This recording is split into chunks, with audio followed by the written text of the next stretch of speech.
This is also a live Q&A. I already got a bunch of questions.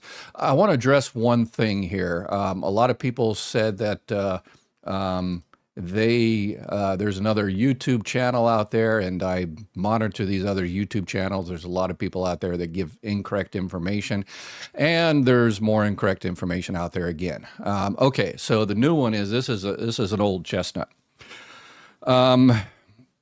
Another YouTube channel out there that says Social Security is giving out $5,100 checks, $5,100 checks, and effective October 8th, and all this kind of stuff. And this comes from a story out of this newspaper Social Security sending out payments today, October 8th. Here's who's getting a check, and it says about the $5,100 and stuff. And this is just some news source out of I'm not sure you can see the very bottom. This is some news aggregator out of Madrid, Spain, not the Madrid. I think there's a Madrid version in the United States, but yeah, this is actually out of Spain. And then there's YouTubers in the United States that pick up these stupid news story, these news outlets, and just run with it. The $5,100, it comes from if you paid the max into Social Security for 3,500 years. So this year, the max you can pay into Social Security is from earnings $176,100. Anything over that, you don't pay Social Security FICA tax into it.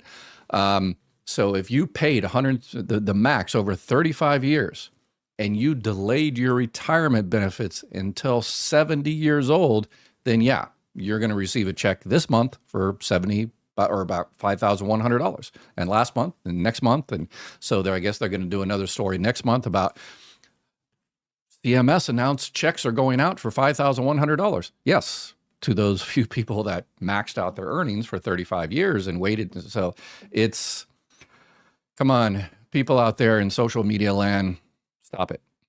Stop giving out incorrect information, misleading information. I know you all like the clicks and people to watch your videos and stuff like that, but you're just wasting time. And COLA increases, until they announce the actual COLA increase, all of the, wonder what's going to be. Wonder if it's going to be 2.7% or 2.6% or 6.2% or the day after they announce the 2026 COLA increase, I guarantee there's someone that's going to come in on social media and I wonder what's going to be for 2027 and 2028 and 2030. And so, yeah, it just never ends. Okay, let's get back to the serious thing now that we got the stupid stuff out of the way. All right. And so if you've got any questions, make sure you type them in the chat. If you're watching this on a recording later, make sure you subscribe, like, and all that kind of good stuff so you can find us in the future in case you or your friends ever have any questions that they need about all things Social Security. Our daughter worked for McDonald's for 24 years and Dunkin's for 3 years and is working at Macy's for 5 years. She is 52 and received a letter from Social Security that she would never have work credits to get Social Security. Is that true? No. No, that doesn't make sense whatsoever. If she worked any place and paid FICA taxes, and I'm sure McDonald's withheld FICA taxes. So no, that doesn't make any sense whatsoever. So you just have to work and pay into Social Security FICA taxes, which FICA is Social Security 6.2% and Medicare 1.45%, and then the employer pays the other part. So 40 quarters, 10 years. So, yeah,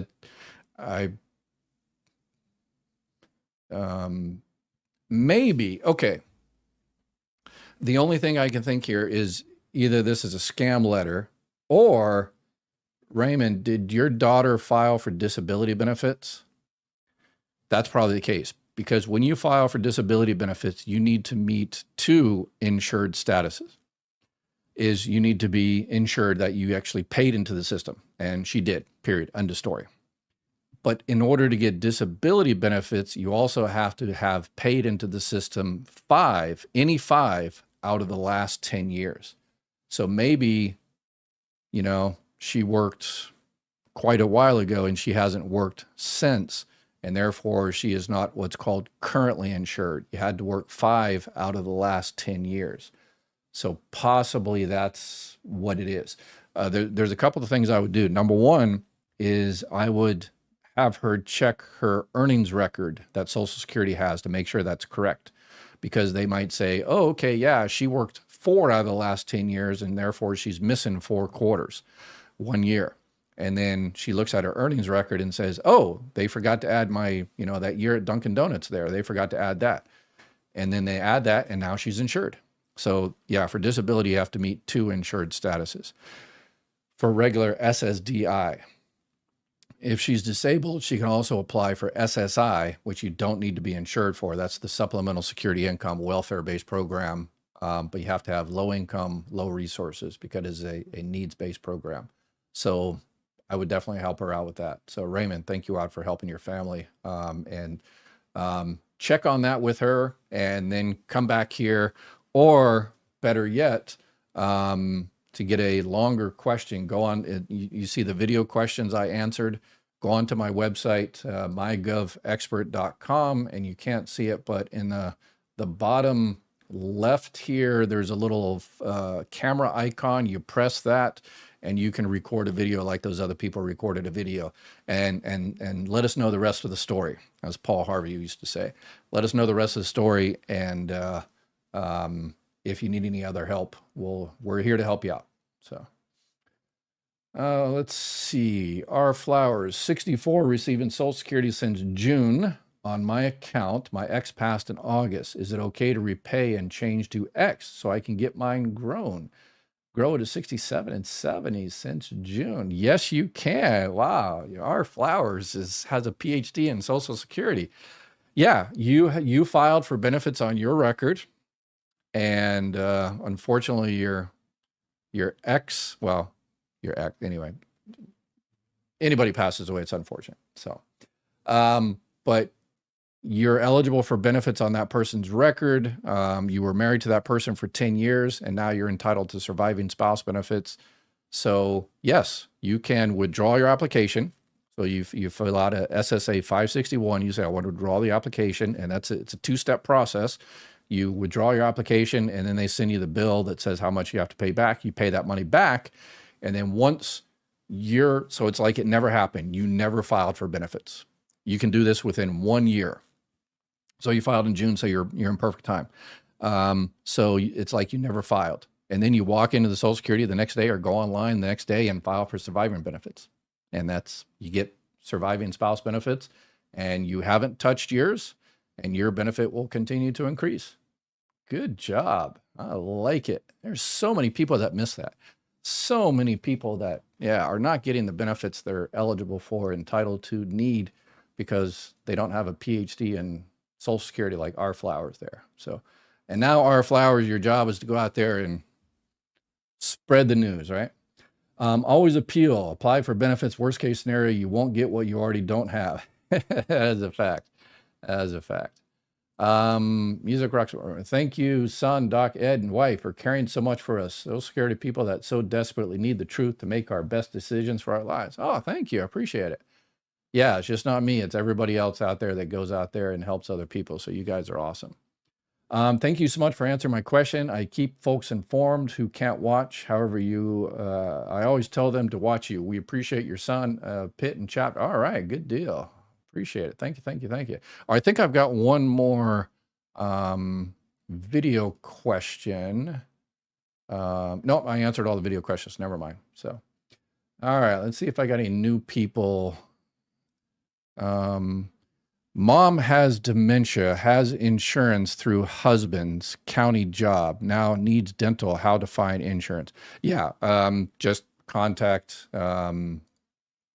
your dentist, her dentist. Have her contact her dentist, whoever she likes, trusts, and the dentist will tell her what company he uses. So that's the best way to do it. So, they talk about a penalty for life if one doesn't do something on time concerning Medicare. Yes, that is correct. So if you don't sign up for Medicare when you're supposed to, so let's say you're 65 and you don't have creditable coverage, then yes, you will get penalized for the rest of your life if you don't sign up for it at 65 like you're supposed to. If you have health insurance from work, creditable coverage, current work, yours or your spouse's, 20 or more employees, then you don't have to sign up. But if you do have to sign up and you don't, and let's say you wait 5 years, then you have a 50% penalty for the rest of your life. So 50% of what? 50% of the monthly premium. So this year it's $185. So 50% of that, half of that. So you're paying $185 plus another half for the rest of your life. And that also counts for Part D, the prescription drug plan as well. You also get a penalty for that, 1% for every month you don't sign up. So let's see if you got any other questions. We're over time here, but let me get one more question from this other. Husband is 70 and working full time and on jobs insurance. Is it beneficial to switch to Part A?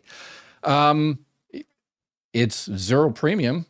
A lot of people switch to Part A when they turn 65, even if they do have health insurance from work, because Part A is zero premium per month, and sometimes the deductible for hospitalization is lower, so you might save some money. So, but if you have health insurance from work, you refuse Part B, don't waste the $185, but yeah, sign up for Part A, and it might save you some money in case he's ever hospitalized, because Part A covers hospitalization. So yeah, absolutely. But again, don't sign up for Part B if you don't need it. But yeah, A, absolutely.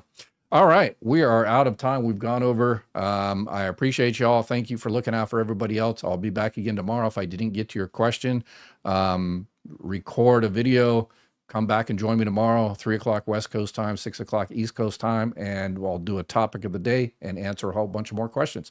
Y'all have an awesome night, and please, please, please, please, please take